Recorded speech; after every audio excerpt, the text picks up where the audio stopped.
성도 여러분 안녕하십니까? 비고드 제자 사역에서 함께하는 굿뉴스 파노라마. 오늘도 계속해서 주님께서 이 마지막 시대에 그처럼 찾기를 원하시는 주님을 기쁘게 하시는 믿음이 무엇인지 이제 복음서를 통해서 드러난 여러 가지 다양한 믿음의 모양새들을 살펴보는 시간 갖겠습니다. 오늘 특별히 여러분과 나눌 믿음의 모양새는 과연 우리들이 어떤 믿음의 모양새를 가지고 있어야 될 사람인가를 우리가 말씀을 통해서 여러분과 저 자신을 한번 돌아보는 시간을 가지려고 합니다. 그리고 이런 믿음의 모양새들이 각각 어떻게 나타나느냐 하는 것은 또 계속해서 여러 번에 걸쳐서 여러분과 같이 함께 시간을 진행해 보도록 합니다. 누가복음 18장 8절은 여전히 우리들에게 중요한 공과입니다. 그러나 인자가 올 때에, 이 세상에서 믿음을 보겠느냐. 우리가 세상이라고 말을 할 때는요, 여러 가지 다양한 의미가 있습니다. 그죠? 이 세상이라고 말할 때는 그저 천국이나 아니면 하늘과는 좀 반대되는, 대비되는 의미에서의 우리는 세상, 즉, 말하자면 이 지구를 중심으로 하늘과 땅이 있고 이런 모든 것들을 보여주는 것도 세상이고, 그런가 하면 또 세상의 또 다른 의미는 우리가 살고 있는 이렇게 현재 인간들이 살아가고 있는, 그러면서 함께 만들어가는 이 세상의 우리 그런 형편들을 다 동원해서 그것이 어떤 일이든 사람들이 살아가는 그 이치와 내력이 머무는 공간을 세상이라고 말할 수 있겠습니다. 또 다른 이 세상이라고 말한다면은 그거는 창조 하나님의 그런 창조된 그 세계 전체를 포함하는 그런 의미의 이 삼남한상을 포함하는 우주까지를 포함해서도 세상이라고 말 수 있는 더 큰 의미가 있겠습니다. 그러니까 하나님의 손에서 피조된 모든 세계를 얘기할 때도 세상이라는 표현을 쓸 수가 있겠고요. 또 하나는 또 그와는 반대로 죄악의 관영에 있는 곳을 우리들은 세상이다 이렇게 표현할 수도 있겠습니다. 그래서 이 세상의 죄악이 관영에 있는 모습을 이야기할 때 천국과 대비되는, 하늘나라와 대비되는 의미로 이 세상이라는 표현을 쓸 때가 있죠. 주님께서 이 땅에 오실 때 세상에서 믿음을 보겠느냐 하는 말은 이 모든 것들을 다 포함하는 이야기를 보시면 되겠습니다. 그런데 전에 지난 시간에 잠깐 말씀드렸습니다만 이 품성이라고 하는 것은 위기 때 나타난다. 마찬가지로 믿음도 위기 때 나타난다.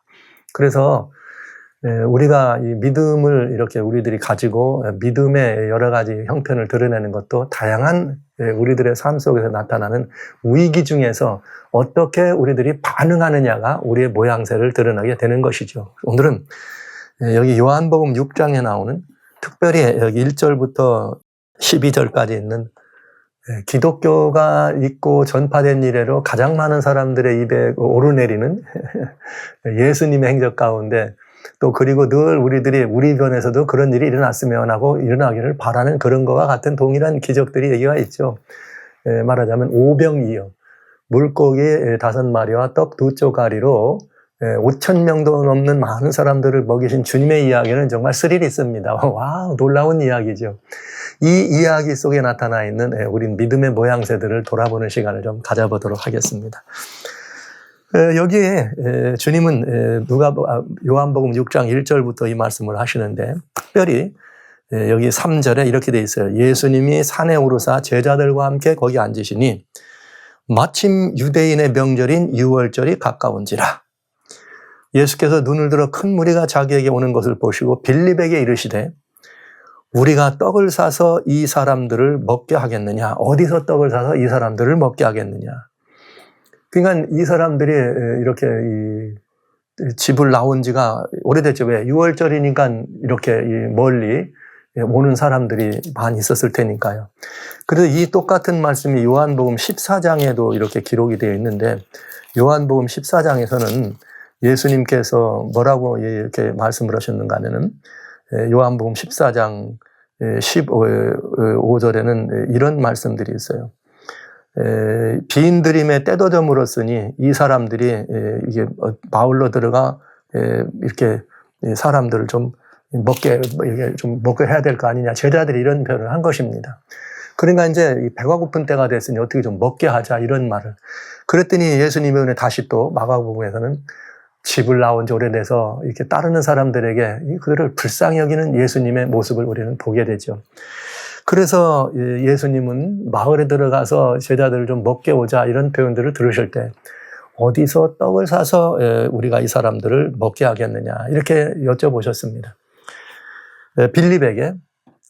그랬더니 빌립은 뭐라고 말하는가 하면 7절에 여기 이 사람들에게 조금씩 먹어도 200데나리온은 더 필요하겠다. 이게 1 데나리온이라 그러면은 장정 한 사람이 하루에 나가서 일할 때 받는 품삯이 1데나리온이에요.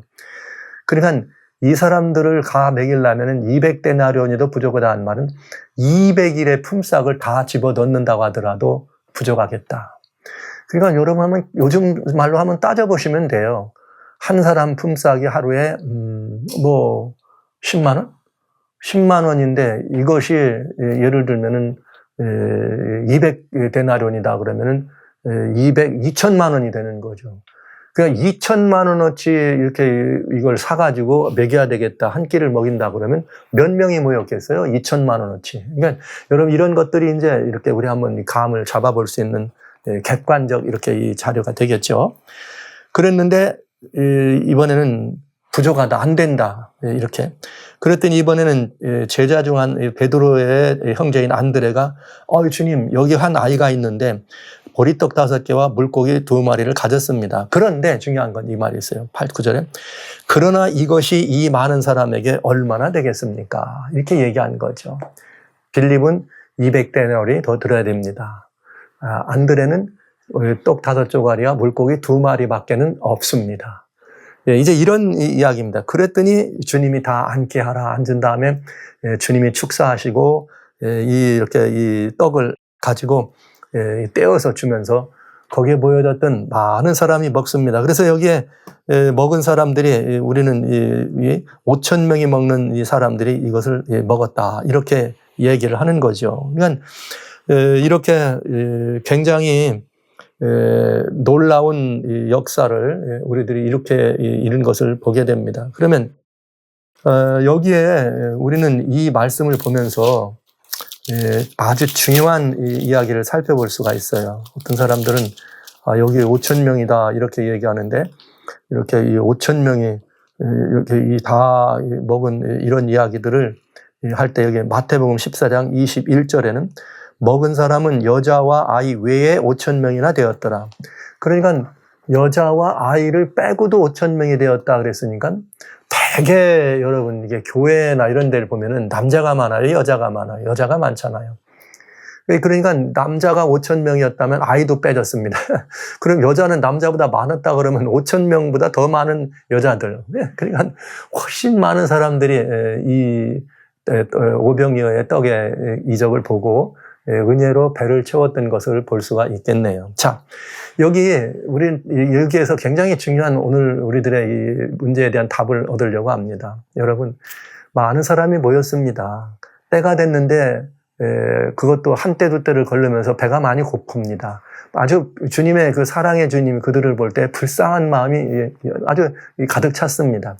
그런데 이제 이들에게 먹을 것을 나눠주기를 원하신 거죠. 주님께서 나누시는데 문제는 뭐냐면 떡이 없다는 거죠. 먹일 수 있는 떡이 없다는 거죠. 그런데 이렇게 이 문제에 대해서 답을 내려야 되는데 제자들에게 예수님이 너희가 먹을 걸 주어라 명하셨습니다. 제자들이 지금 뭘 만난 거예요? 위기를 만난 거죠. 그들이 예수님을 따라다니면서 이보다 더 큰 위기는 아마 또 드물 거예요. 왜냐하면 갑자기 주님이 아무것도 없는 거 알고 있는데 너희가 먹일 걸 주어라 그랬으니 얼마나 위기입니까? 아마 어쩌면 제자들의 생각은 이랬겠죠. 아이고 주님 천국에 기별도 잘 전하시고 뭐 이적댕 하시는 일은 주님이 정말 이게 그야말로 왔답니다. 그런데 이 시절의 형편에 따라서 어떻게 살아가는 생활에 대해서는 주님 뭐 이 시쳇말로 그냥 이렇게 주님 젬병입니다. 사는 일은 하나도 모르시네. 어쩌면 저렇게 그런 일에는 그냥 저렇게 아무것도 모르실까. 이 많은 사람들을 우리더러 먹이라고 그러니 우리가 가진 것도 없고 아무것도 없는 거 주님은 모르신단 말이야. 뻔히 알면서 이 주님 참, 어쩌면 이거 지금 우리가 주님 따르는 게 이게 잘하고 있는 건지 모르겠다. 이런 생각을 하면서까지라도 제자들의 마음에는 여러 생각이 들었을 거예요. 그렇지 않겠어요? 여러분 같으면 어떻게 하셨을 거예요? 갑자기 말이죠. 어디 행사가 있는데 생각보다 훨씬 더 많은 사람들이 왔습니다. 개인적인 행사든 교회적인 행사든 마찬가지예요. 그런데 갑자기 말이죠. 느닷없이 여러분이 좀 어떻게 먹을 걸 주세요. 어떻게 하실래요? 위기 아닙니까? 그때에 이 모든 품성은 위기에 나타나는 것처럼 믿음도 위기 때 나타난다 하는 것이죠. 여기 이게 굉장히 중요한 모습이에요. 우리 주님은 제자들에게 이런 대단히 중요한 걸 이렇게 교훈하고 공부하신 거죠. 자, 제자들은 예수님, 어쩌면 주님이 저렇게 하실 수 있을까? 이런 생각을 했지만 주님은 여기 6장에 뭐라고 말씀하셨는가 하면 6절에 이렇게 됐어요. 우리가 떡을 사서 어떻게 먹게 하겠느냐 이렇게 말씀하신 것은 친히 어떻게 하실 것을 아셨다 이렇게. 주님은 그러니까 모든 문제에 대한 답을 가지고 계시다는 거죠. 어떤 위기도 주님에게는 위기가 아닌 것입니다. 그런데 제자들은 이거에 대해서 반응하는데 매우 중요한 이 세 가지 반응이 여기 있네요. 저는 이 세 가지 반응을 우리들이 주님께 보여드리는 믿음의 모양새라 생각하면서 이 반응을 여러분과 살펴보려고 합니다. 첫째는 빌립입니다. 빌립을 예수님이 부르셨어요. 제가 빌립을 이렇게 부르셨을 때 빌립에게 너희가 먹을 걸 주어라 이렇게 말씀하셨을 때는 굉장히 의미가 있는 것 같아요. 왜냐? 빌립은 말이죠. 예수님께 처음에 나올 때 요한복음 1장에 보면 43절에 예수님이 길을 가다가 빌립을 보고 빌립을 부르십니다. 다른 제자들도 물론 이렇게 주님을 이렇게 먼저 요한과 안드레가 주님을 찾아갔다가 요한이 또 안드레가 베드로를 부르고 또 주님이 가서 부르시고 또 여기 무슨 나다나엘은 빌립을 이렇게 하잖아요. 근데 주님이 다른 제자들이 주님을 따라왔는데 빌립은 예수님이 직접 보시고 선택했어요. 그러니까 이건 그 인물됨이 보통 출중한 사람이 아니었어요. 주님은 빌립에 대해서 굉장히 그런 아주 의미가 있는 부르심이었던 걸 알 수 있죠. 그럼 43절에 요한복음 1장 43절에 빌립을 불렀을 때 빌립이 44절에는 누구한테 가는가 하면 나다나엘을 부르러 갑니다. 그러니까 여러분 요한의 형제인 야고보나 베드로나 안드레는 어부였어요. 물론 이 사람들도 직업이 뭔지 나오지 않았지만은 빌립의 말을 들어보면 성경에 율법에 기록되어 있고 이렇게 나와요. 율법에 기록되어 있고 그다음에 이렇게 선지자들이 말한 이 메시아죠. 내가 그를 만났단 말이야. 근데 그는 누구냐? 나사렛 예수다. 그러나 그는 메시아다. 이렇게 고백을 할 정도의 굉장한 빌립은 어떤 사람이었는가?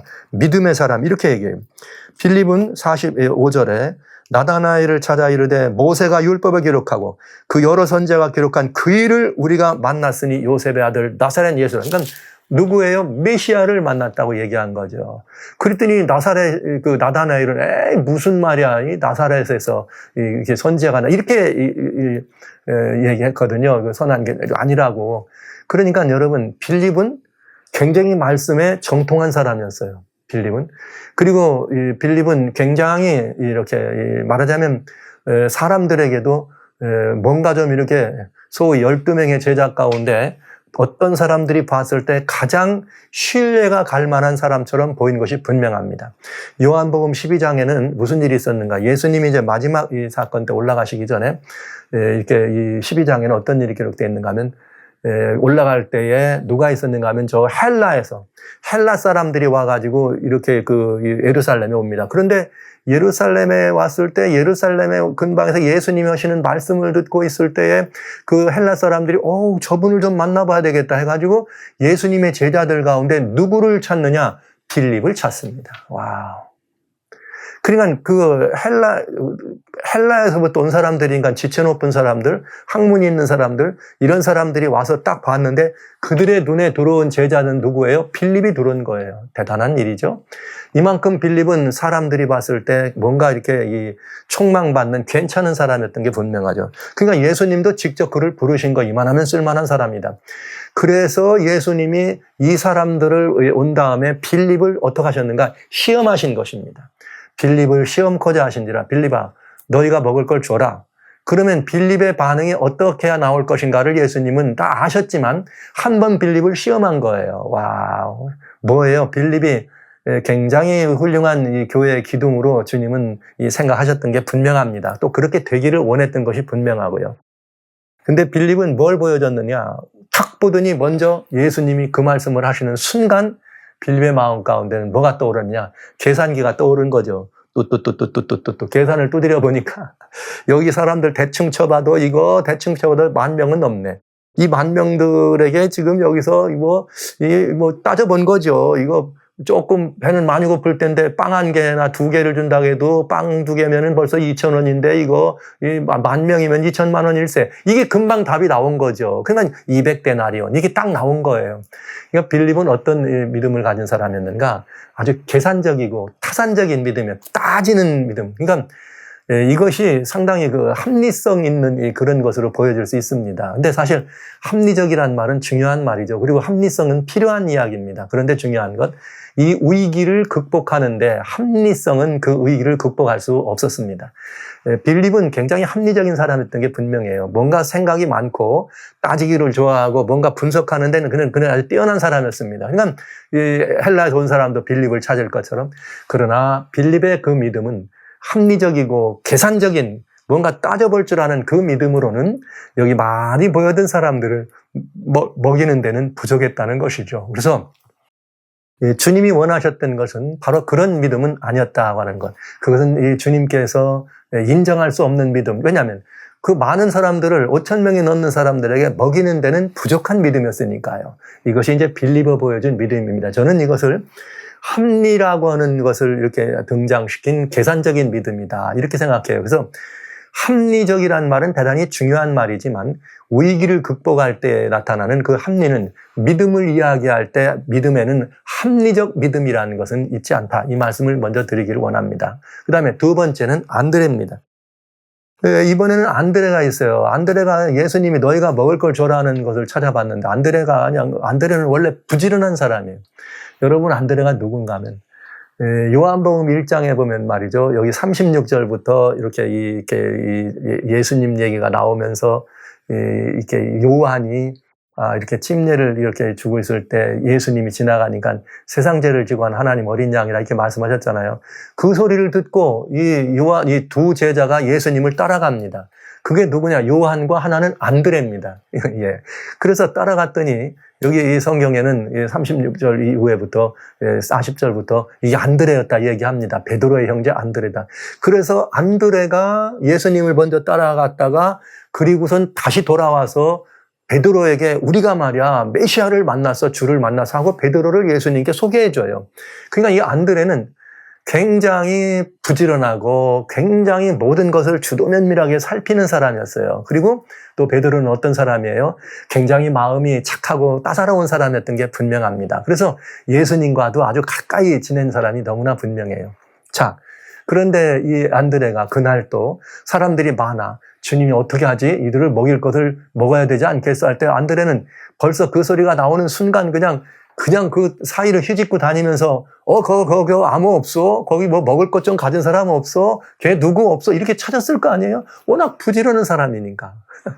그래서 찾았더니 여러분 거기에 누가 나왔느냐면 한 어린아이가 나온 겁니다. 이게 도시락만한 여러분 물고기 2마리와 떡 5조가리를 가졌단 말은 한 아이가 있다. 어린아이가 가졌단 말은 그 물고기 2마리와 떡 5조가리는 누구의 한 끼 식사였느냐? 아이의 한 끼 식사였어요. 혹시 엄마가 이 아이에게 그 도시락을 주었다면 너 친구하고 같이 먹으라 해가지고 어린아이 2사람. 그러나 이건 어린아이 하나를 위한 도시락이었던 게 분명하다 이거죠. 그러면 물고기도 뭐 큰 이런 것도 아니고 작은 거, 거기에 떡 5조가리, 작은 떡 5조가리. 물론 친구들하고 먹으라고 적어도 넉넉할 수 있다 해도 아이들 2-3명이 먹을 그럴 음식이었습니다.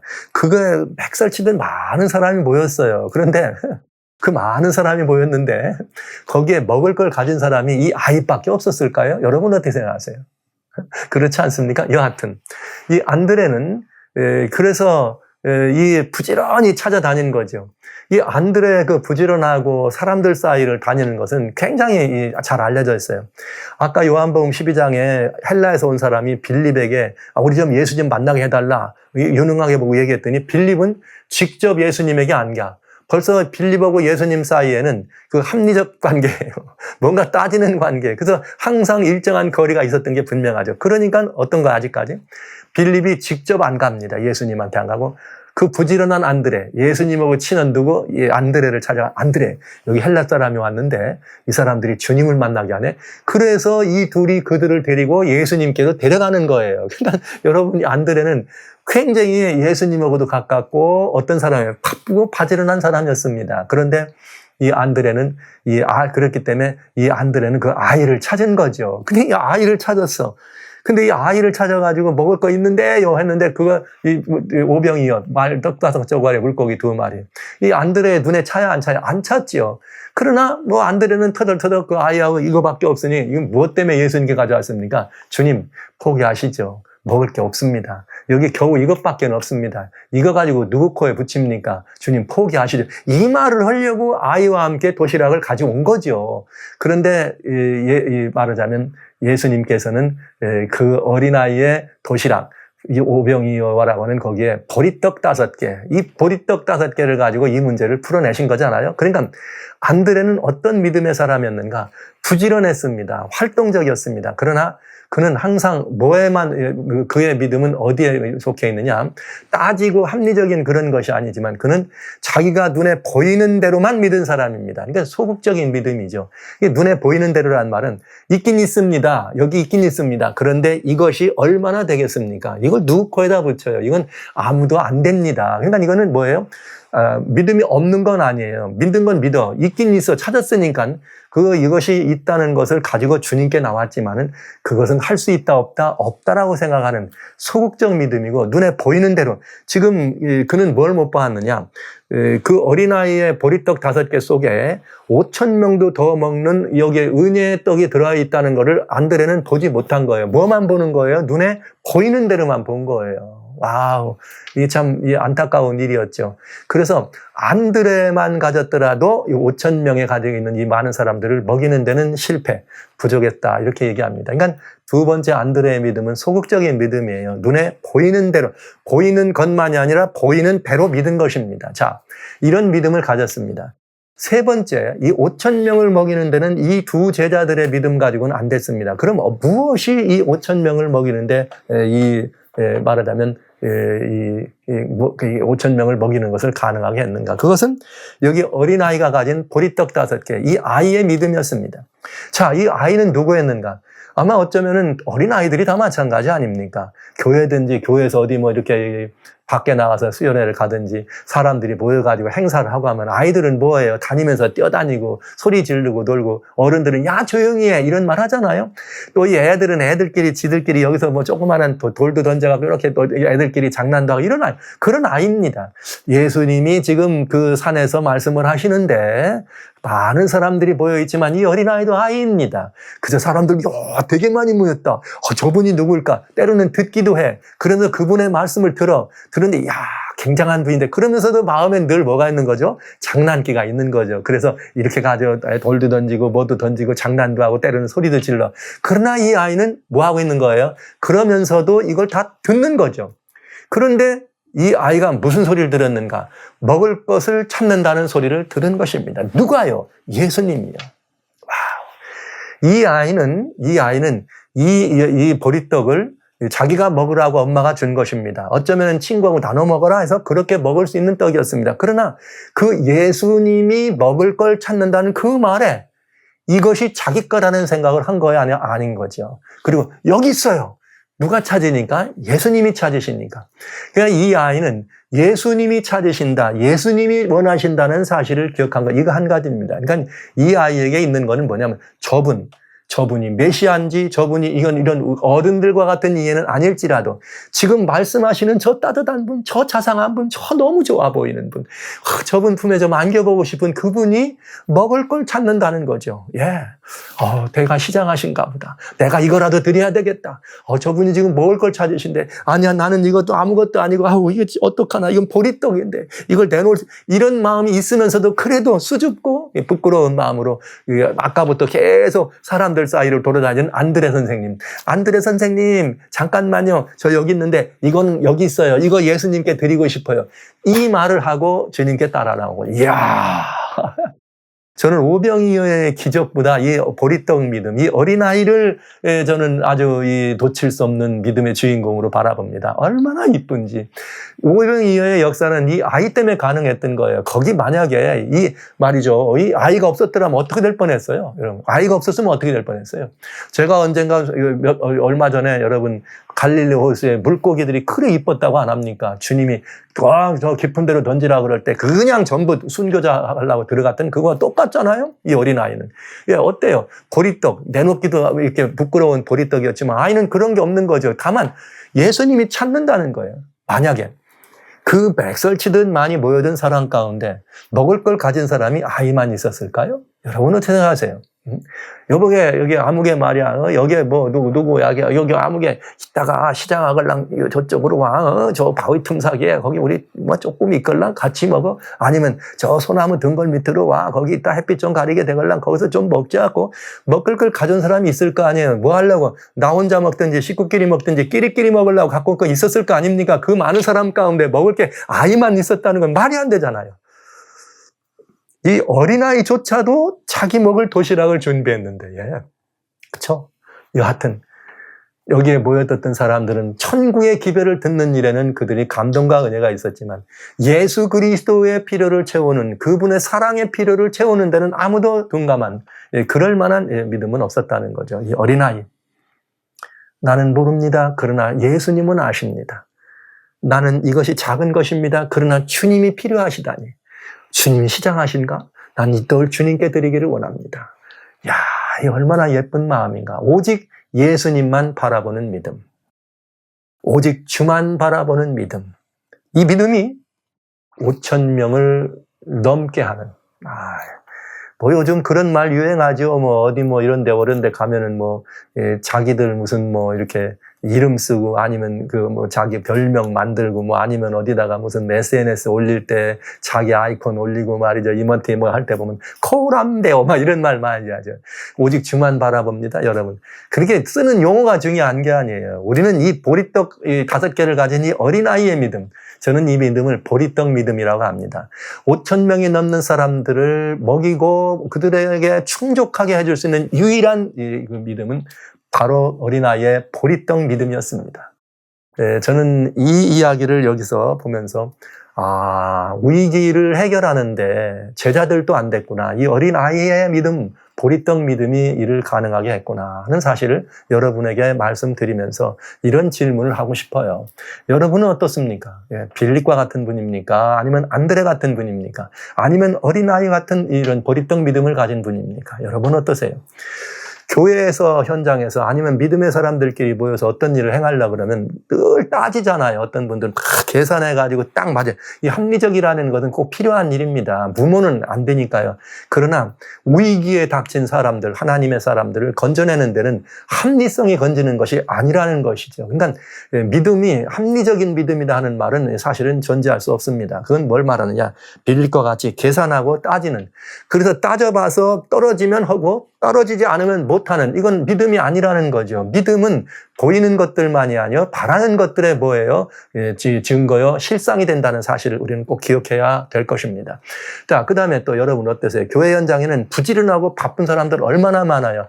그래 뭐든지 막 그거 다 어디든지 다 그야말로 빠지면 안 되고 내가 없으면 일이 안 되는 것처럼 그런 일이 있지만은 막상 안드레와 같은 사람이죠. 그래서 어디든지 그 사람이야말로 뭐 교회 중심 같은 막 이렇게 생각하지만은 막상 어떤 일이 벌어졌을 때에 눈에 보이는 대로만 믿는다면 그 눈에 보이는 보리떡 5개만 안드레를 볼 수 있었기 때문에 보리떡 5개 속에 있는 그 어마어마한 양의 먹을 것을 보지 못하고 보리떡 5개만 본 그 사람에겐 오직 보리떡 5개만큼밖에는 어떻게 그에게는 해답이 없다는 것이죠. 그러니까 안드레와 가졌던 부지런하고 바쁘긴 했지만 소극적이고 이렇게 눈에 보이는 대로만 믿는 그 믿음은 위기를 해결하고 위기에 대한 대변 될 수 없다는 사실 여러분 기억해 주시기 바랍니다. 오늘 이 시대에 필요한 믿음은 무엇인가? 보는 대로 믿는 것이 아니라 바라는 대로 믿는 것입니다. 눈에 보이는 그것만 믿는 게 아니라 보이지 않는 것도 믿는 것입니다. 그리고 우리가 가지고 있는 내 자신의 작은 나를 바라보지 아니하고 주님의 그 무한하신 주님의 권세와 권능을 바라보는 거죠.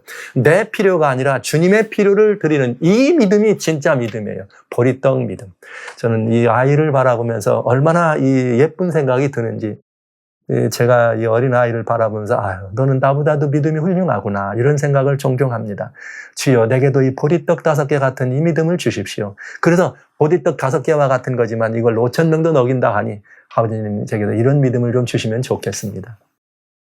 사실 여러분과 같이 이렇게 말씀을 나누는 이것도 제가 이렇게 신학에 깊은 조예가 있어가지고 위대한 신학자도 아닙니다. 제가 여러분과 같이 지난 30여 년 이상 이 일선에서 그야말로 이 많은 사람들을 만나는 그런 일들을 섬겼던 그런 교회에 이렇게 섬긴 그 목사로서 저는 이 어린아이 보리떡 믿음을 늘 좋아하고 이뻐했고, 이 믿음을 마음속으로 이렇게 바라봤습니다. 사모했습니다. 주여, 저는 이 보리떡과 같습니다. 이 보리떡 한쪽으로 같은 제가 깨달음도 미천하고 부족하지만 그저 주님께 드립니다. 주님 알아서 하십시오. 그 주님이 축복하시면 좀 널리떨리 이것이 생명의 양식이 되지 않겠습니까? 이거 하나 믿는 믿음으로 지금까지 여러분 앞에 서 있는 것입니다. 살아신 성도 여러분, 눈에 보이는 것만 바라보지 마십시다. 요한복음 22장에 주님께서, 요한복음 20장에 29절에 주님께서, 20장 29절에 주님 말씀하시기를, 도마가 나왔을 때 너희가 나를 봄으로, 너희가 이 모든 것들을 봄으로 믿느냐? 아니다. 보지 않고 믿는 자는 더 복되도다 하는 말씀을 하신 것처럼, 보이지 않는 것도 믿음의 안목으로 바라볼 수 있는 믿음을 우리는 갖도록 하십시다. 이것이 보리떡 믿음입니다. 여러분, 요한복음 4장 48절은 너희는 표적과 이사를 보지 아니하면 결코 믿지 않는다, 이렇게 돼 있습니다. 유대인들을 보고 하신 말씀입니다. 오늘 우리 교회 현장도 마찬가지입니다. 믿음의 가족들의 모습도 마찬가지입니다. 주님의 역사와 주님의 기적이 드러나는 것만 바라고, 와, 주님의 역사가 있다 그러면서 어디 무슨 성령의 역사가 있다 그러면 거기 보따리 싸고 우르르 모이고, 여기 뭐가 있다 그러면 보따리 싸고 여기 우르르. 여러분, 보따리 좋아하지 마십시오. 그렇게 우르르 눈에 보이는 표적과 기적만을 바라보면 하나님의 말씀을 믿는 그 믿음보다 그것을 바라보는 것은 매우 위험하다는 사실을 여러분 꼭 기억하시면서, 저는 여러분 눈에 바라보이지 않더라도, 우리 눈에 바라보이지 않더라도 믿음은 우리들이 바라는 것들의 실상이요 보이지 않는 것들의 증거라고 하는 이 말씀을 기억하시면서, 어떤 상황, 어떤 형편에 우리가 당면한다 할지라도 그것이 위기라면 우리는 믿음으로 이것들을 극복해 나갈 수 있어야 되겠습니다. 이 모든 위기, 환난이나 어떤 요 적신이나 기근이나 아니면 거기 무슨 핍박이나 압제나 그 많은 것들이, 아니면 질병이라 할지라도, 아니면 또 여러 가지 가정적인 문제라 할지라도, 관계의 문제라 할지라도, 나라와의 관계 나오는 문제라 할지라도, 이런 모든 문제가 위기라면 우리가 이 위기를 넘어서 이길 수 있는 유일한 비결은 어린아이가 가졌던 보리떡 믿음, 오직 주님만 바라보는 믿음. 내가 아니라, 나는 연약합니다. 그러나 주님은 능력이 있습니다. 나는 가진 것이 없습니다. 그러나 주님은 모든 것에 부요한 분입니다. 이렇게 주님을 바라보는 이 믿음만이 위기에서 우리를 이기게 하시고, 이 모든 마지막 시대에 주님이 그처럼 찾기를 원하시는 믿음이라는 사실을 기억하시면서, 오늘 다시 한번 우리들의 믿음의 모양새를 점검해 보시고, 어린아이와 같은 보리떡 믿음으로 우리들의 믿음을 그렇게 다시 한번 갖추시고 허리띠를 졸라매 주시기를 간절히 소원합니다.